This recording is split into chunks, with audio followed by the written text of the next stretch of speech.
2 নম্বর হাদিস বলো।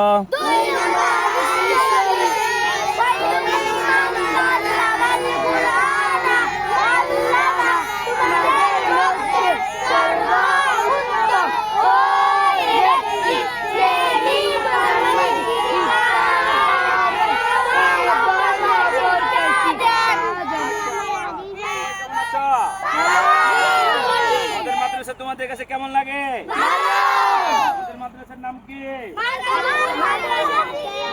মারকাজুল উলুম নুরানি হাফিজিয়া। সবাই দিকে তাকায়, আমরা ভালোভাবে করব, ভালোভাবে করব, দেশকে মোরা করব, দেশকে মোরা করব। আমরা মানুষের মতো মানুষ হব, সৎ ব্যক্তি হব। কি হব? সৎ ব্যক্তি হব, ইনশাআল্লাহ। ভালো মানুষ হব। আল্লাহ সবাইকে মুকাম্মিল আলেম হাফেজ হিসেবে কবুল করুক। সকলে বলো আমিন। আমিন। যার যার জায়গায় বসে যাও।